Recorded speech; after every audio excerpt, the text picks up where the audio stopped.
नमस्कार। टाटा स्टील एक ऐसा नाम है जो इन्वेस्टर्स के बीच हमेशा ही चर्चा में रहता है।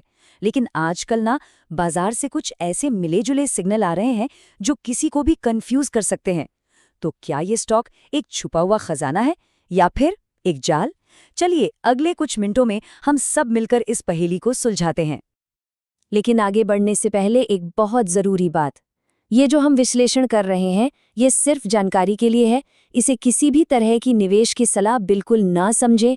कोई भी बड़ा वित्तीय फैसला लेने से पहले अपनी रिसर्च करना और किसी सर्टिफाइड प्रोफेशनल से सलाह लेना हमेशा ही सबसे अच्छा होता है। चलिए अब शुरू करते हैं। और यही बात हमें इस कहानी के सबसे बड़े सवाल पर ले आती है। क्या टाटा स्टील का भविष्य एक लॉन्ग टर्म विनर के तौर पर चमक रहा है, या फिर इसकी जो मौजूदा कीमत है वो हमें बस एक शॉर्ट टर्म ट्रैप में फंसाने की कोशिश कर रही है? इसका जवाब ढूंढने के लिए चलिए आंकड़ों को जरा करीब से समझते हैं। तो शुरुआत करते हैं स्टॉक की शॉर्ट टर्म वेदर रिपोर्ट से, मतलब इसके टेक्निकल सिग्नल्स से।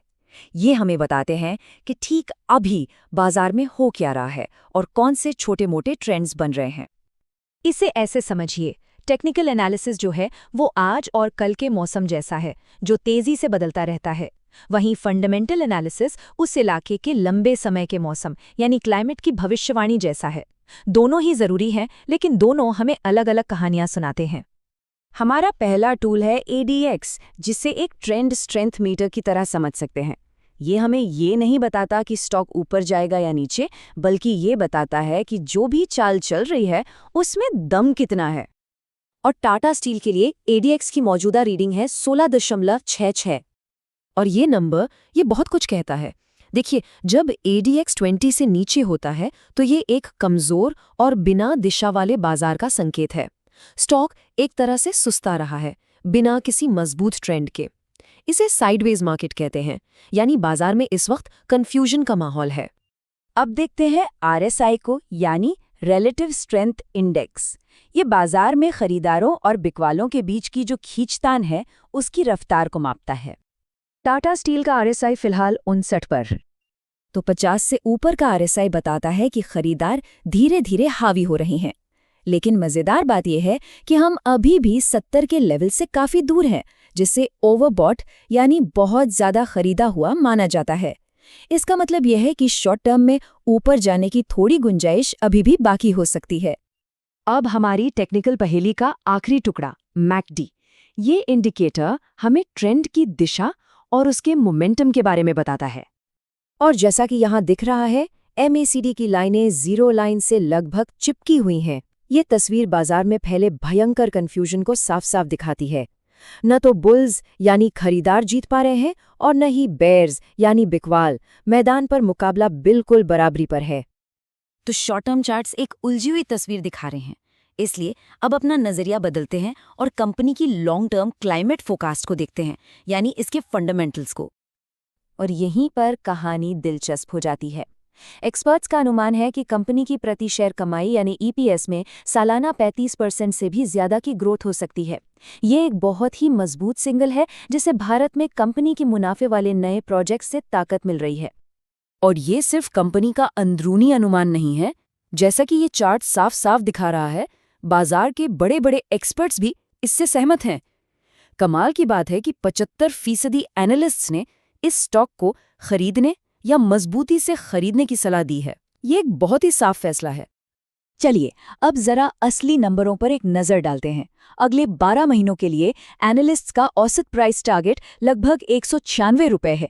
बेस्ट केस में कुछ एक्सपर्ट्स इसे 241 रुपए तक जाते हुए देख रहे हैं, जबकि सबसे कम टारगेट 145 रुपए का है, जो हमें इसमें छिपे रिस्क की भी याद दिलाता है।